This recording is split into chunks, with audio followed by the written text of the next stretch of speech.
Time when the eyes of the entire world were on the Soviet Union. The old guard was losing its grip on power and a new regime was taking shape. What exactly that would look like, nobody could say. Suddenly the whole world could speak a few words of Russian. The most important, Perestroika. It was a rather torturous process that people are just learning about now. The world's biggest country was in turmoil, boiling over, self-destructing and being born again. 2 weeks after I got there, Mikhail Gorbachev said the word glasnost for the first time. The echo of those intense events, now a quarter of a century ago, can still be heard today, both in a new Russia and around the globe.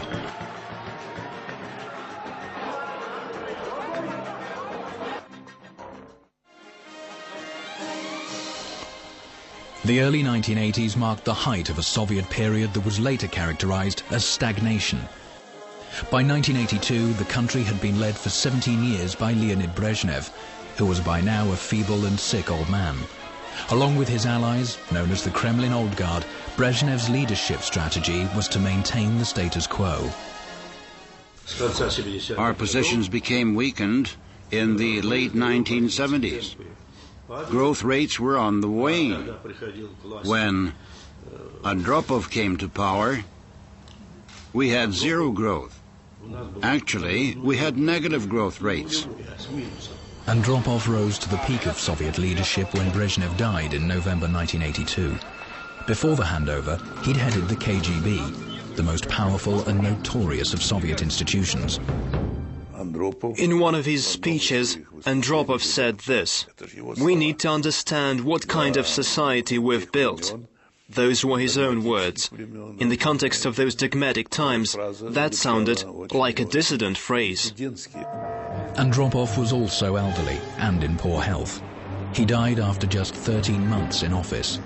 His replacement, Konstantin Chernenko, was even more fragile. The sequence of Kremlin deaths was referred to by many as the gun carriage race, which loosely means the race to the graveyard. In 1985, Gorbachev was 54. Many thought he was too young to head the government. The decision was made by competing influential alliances within the top brass, each with their own motives. The plenum elected Comrade Mikhail Gorbachev as the General Secretary of the CPSU Central Committee. The Kremlin Old Guard wanted nothing more than a comfortable semi-retirement. They saw in Gorbachev an inexperienced politician with peasant roots that they could easily manipulate. When Gorbachev got nominal power, he had not yet won real authority in the party or the state. By contrast, the few advocates of reform hoped that this relatively young and energetic man would be able to transform the nation. Gorbachev delivered a key report on economic reform just a month after taking the nation's top post in March 1985. Here we have a deeply developed strategy, a program of perestroika that has been thought through and suffered. Initially, perestroika was meant to affect only the economy. Later the word also came to imply other issues. The report was based on what had been done under Andropov. The old party leadership viewed the young leader's ideas with suspicion. In such an intensely indoctrinated country, popular opinion was about as insignificant as it was difficult to gauge. During my first days in power, it suddenly occurred to me that I must go out and listen to what people had to say. It was the first time ever that a Soviet leader met with the people in such a spontaneous manner. A head of state, face to face with the public, in a country where politics had long been conducted behind closed doors. It was a sensation. Please be closer to the people. I'm as close as can be. Soviet television gave wide coverage to Gorbachev's numerous trips and encounters with the people. He turned into a TV star, with his popularity overshadowing even the country's favorite performers. The party's top echelon and regional functionaries grew increasingly uneasy about Gorbachev's popularity and his determination to push for economic reform. I had no team at all. I had to put it together from scratch. By 1986, half of the party at high level had been replaced with younger people. Gorbachev counted among his key allies Boris Yeltsin, who became head of the Moscow party apparatus and a member of the powerful Politburo. The people supported their leader. A team of reformers was set to go ahead with the changes, but there was a catastrophic shortfall in funding for fully fledged reforms. The arms race and Cold War commitments accounted for the lion's share of a budget already in the red. Let's get rid of the threats of the Cold War. Gorbachev met with American President Ronald Reagan in Geneva in November 1985. The one-on-one meeting lasted around 40 minutes. When I emerged from the meeting, I was asked about my impressions. A veritable dinosaur, I said. When Reagan was asked the same question, he said, a die-hard Bolshevik. But a couple of days later, those two diehards produced a joint statement that the whole world had expected to hear. John Matlock was an American ambassador to Russia during the Perestroika years. He knew just how difficult it was to move from strong enemies to good friends. I think that the victory for Gorbachev, he was able to, with the cooperation of Reagan and the first President Bush, was able to end the Cold War. It took both of them to do it. Their cooperation was what did it. You can't say that one was a victor over the other, because every agreement we made was in the interest of both countries. On January the 1st, 1986, the people of the two nations saw the first New Year's greetings by both a US president and a Soviet leader. I'm very glad to congratulate the American people with the new year. Good evening. This is Ronald Reagan, President of the United States. I'm speaking to you, the peoples of the Soviet Union, on the occasion of the new year. The climate of relations with foreign countries was getting warmer. But domestic issues were still pressing. The planned economy had become second nature to bureaucrats at all levels. They could distribute things, but they couldn't turn in a profit. New economic programs were not working. As far as I can gather, Gorbachev and his closest associates played a big part there. They realized they couldn't wring the neck of the party's top echelon. They knew they should seek grassroots support. In 1989, Yevgeny Yasin was put in charge of the State Commission for Economic Reform, a rank on a par with government ministers. He served in that position up until the collapse of the Soviet Union. Today, he's the president and founder of the Higher School of Economics. Yevgeny still holds seminars to train economic experts in modern Russia. When somebody at the top suggests that people should no longer be sent to prison or labor camps and should be given a measure of freedom, that was it. The decisions bore the stamp of approval by millions of people. But at some point, things began breaking out of control.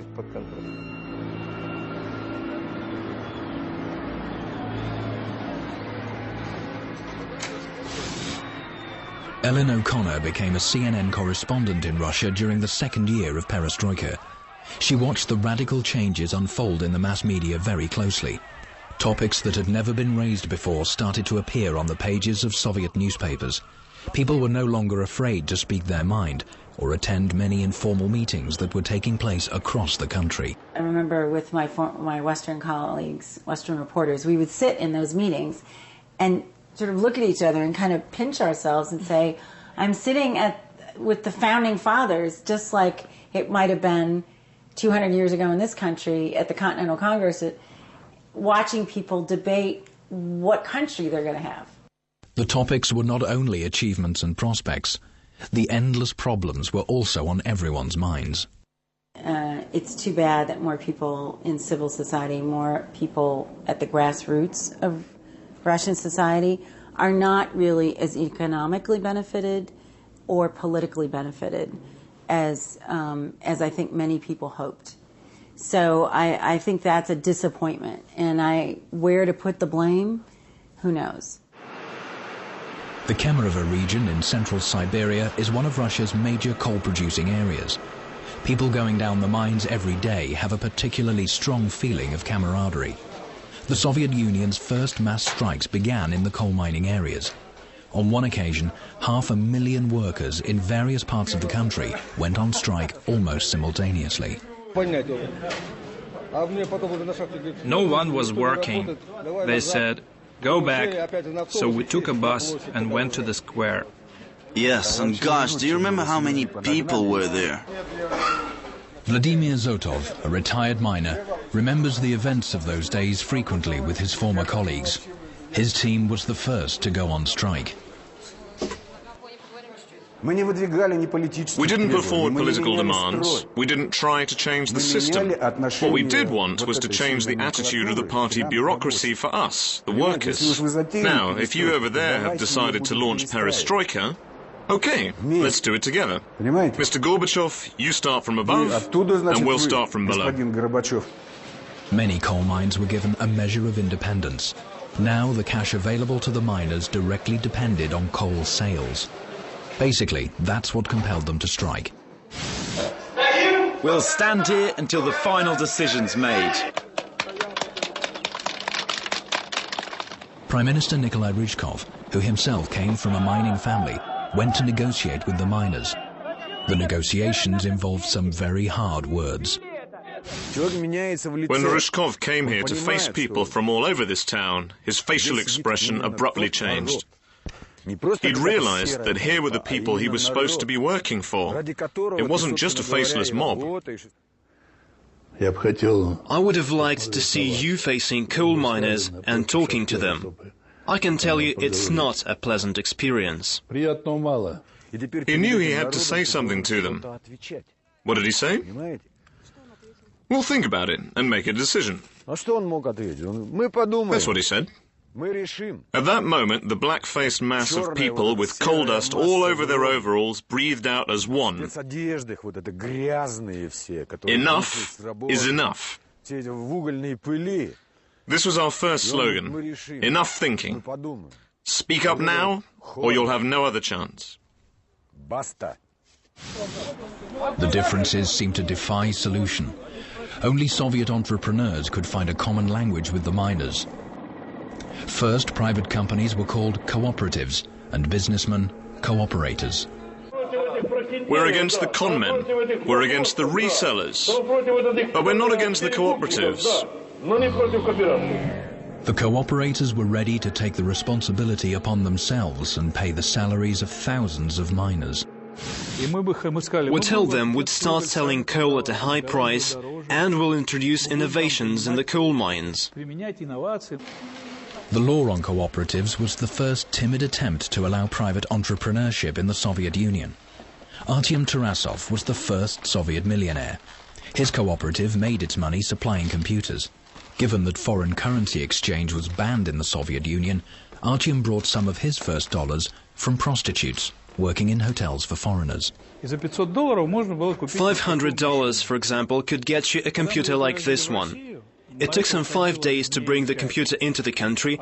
We officially sold it to an enterprise willing to buy it. So a $500 computer fetched us nearly 500,000 rubles, or nearly $170,000.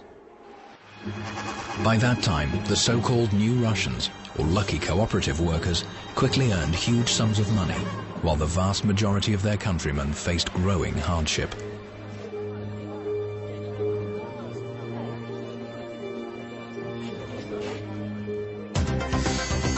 The close-up team has been to the Sakhalin region, where the biggest Russian salmon caviar processing factory is located.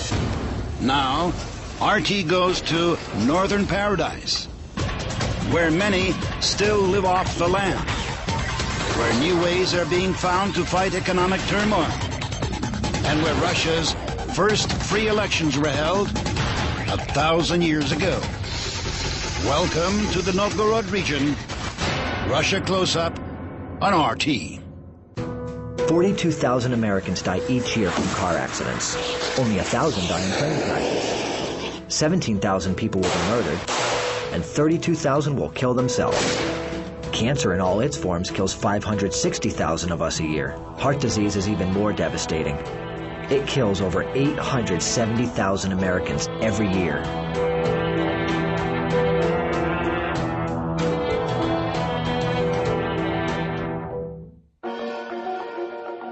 Rationing was introduced in the Soviet Union in 1989 for the first time since the end of the Second World War. Some items were sold in strictly limited quantities. Nobody could buy more than 200 grams of butter at a time. No more than 10 packs of cigarettes. Long queues and empty shelves were the hallmark of the times. A wave of strikes and spontaneous rallies demanding a curb on prices swept the country. Soviet people are dying. A communist country that had been preaching friendship and unity among its people for nearly 70 years saw its first serious ethnic disturbances. These turned into a massive wave in the Soviet borderlands that eventually broke the massive empire. Lithuania was one of the Soviet republics swamped by nationalist demonstrations and unrest. There was a platform put up for the first mass rally in June 1988. Speakers talked about freedom, and then everybody started singing the Lithuanian national anthem. But many people couldn't sing because they were crying. They knew something was changing. There was more openness. There was a glimpse of freedom. People could now talk freely, without fear. Vytautas Landsbergis is a composer and professor at the Vilnius Conservatory. He always pictured himself at the head of an orchestra, not the head of a nation. He became the rallying point for a host of disconnected new political forces in Lithuania, which united in an association called Sąjūdis. We wanted Perestroika to go through to the end. Yes, we wanted to see changes in the economy, more glasnost, and more freedom of expression, but we also wanted to be free in decision-making. Glasnost, the Russian word for openness proclaimed by Gorbachev, looked ever more like a genie let out of the bottle. For the first time, infighting among the Soviet elite became a matter of debate in the media. Boris Yeltsin was unhappy about the slow, half-hearted progress of reforms. He publicly demanded that the party's leaders initiate more vigorous and thorough transformations. Sensing a potential rival, Gorbachev booted Yeltsin from the Politburo and stripped him of his seat at the top of the Moscow party organization. He who claims that he can solve everything for the better when he comes to power is a political crook. In the old days, this would have spelled the end of a political career. And I can't forgive myself for being too liberal and didn't send Boris Yeltsin where I should have. That was my mistake. The liberal press now saw Yeltsin as a political martyr and man of the people. Yeltsin vigorously backed any democratic initiatives such as freedom of speech and market reforms. The then Prime Minister, Nikolai Ryzhkov, asked Gorbachev not to rush with the political reforms in the country. I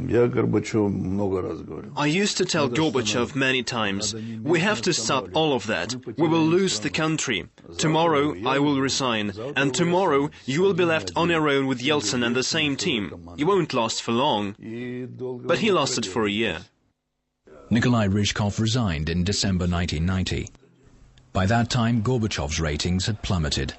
By contrast, Boris Yeltsin became the people's favorite politician. He was the first high-profile Russian official to show his hobbies in public. Boris Yeltsin always was a sporting man with a fighting spirit, one who kept himself fit. That was especially true of tennis. It made for easier contact with his party colleagues.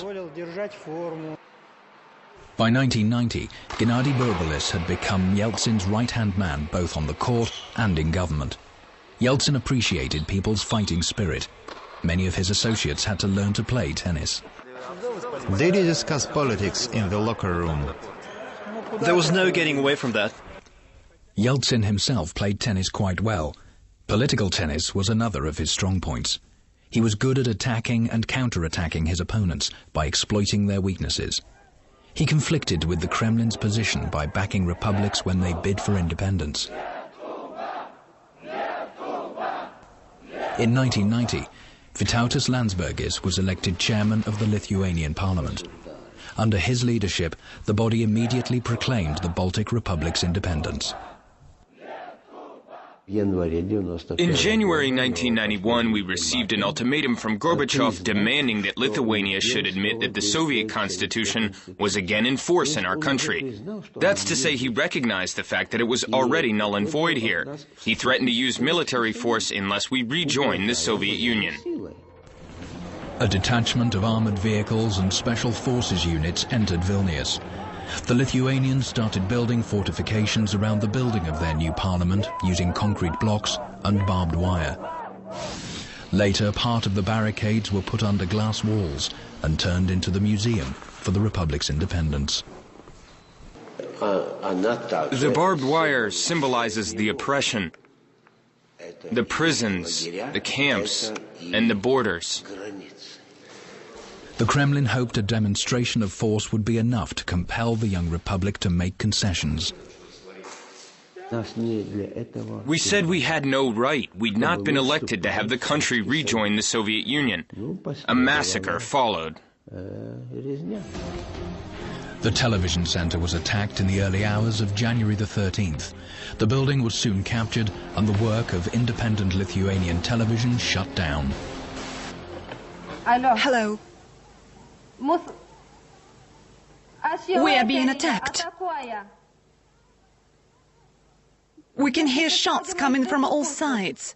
The Lithuanian radio station has already been captured. We're still... Egile Bachelita is still an anchor on a state-run television channel. That was the report which sealed her fame as a young journalist. They broke the door with their axes. This patch has been left here as a reminder of those events. Back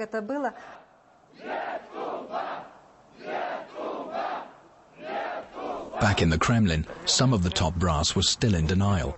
A hastily drafted new Union treaty was designed to keep the USSR together. It was the result of joint work by delegates representing 9 out of 15 republics. The treaty was scheduled to be signed on August the 20th, 1991. But unexpected events that broke out in Moscow a day earlier buried all hopes for the preservation of what was left of the Soviet Union. We really didn't let them sign the Soviet Union agreement on August the 19th. That's right. But its creators could sign it the next day. After toppling Gorbachev from power, 8 elite party officials designated themselves as the State Emergency Committee. All television programming was replaced with Tchaikovsky's ballet Swan Lake and committee members addressing the nation. Their proclaimed political program has faded into memory, but the trembling hands of State Emergency Committee Chairman Gennady Yanayev were the most symbolic sign of their coup. Tanks on Moscow streets, a coup in the world's biggest nuclear state. CNN's Moscow correspondent Ellen O'Connor had taken that day off. She spent a whole year gathering the correct paperwork to adopt a Russian girl called Marina from a Moscow orphanage.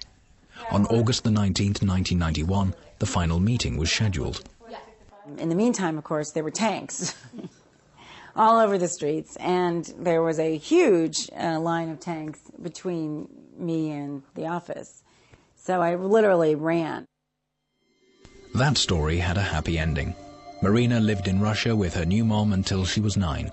Then the entire O'Connor family moved to the US. Marina remembers well the primary school she attended in Russia and dreams of visiting her native country after she graduates from an American university. Do you consider Russia your home? I don't really have like one. I have homes everywhere. It's still like that now. Like right now, I'm living in 3 places. Like my boyfriend's like, I don't know what to call home. Like I don't. Moscow, August 1991. Boris Yeltsin was one of the most active opponents of the State Emergency Committee.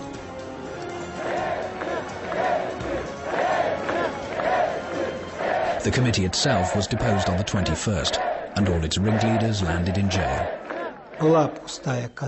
No doubt the way the Soviet Union collapsed was a sad event. It was a tragedy. But when that happened, the Soviet treasury was empty. There was a dislocated economy, and there was a real threat of famine. More importantly, governance had broken down with unpredictable consequences. From a bloody civil war to nuclear weapons landing in the hands of uncontrollable forces. But we've managed to prevent all that. December the 8th, 1991 saw the last chapter in the history of the Soviet Union with the appearance of the Belevej Agreements. They confirmed the statehood of the former Soviet republics and the emergence of a new political entity, the Commonwealth of Independent States. The agreements were signed by two top-ranking officials representing each of the republics. Yeltsin and Goebbels represented Russia. That document is a masterpiece of 20th century diplomacy. A vast empire crammed with nuclear weapons and an enormous backlog of deep-seated problems that had piled up over more than 70 years broke up almost peacefully. December the 8th, 1991 was also the Soviet Union's official last day. It also marked the end of Perestroika. One country gave way to 15, each of them which subsequently followed its own path.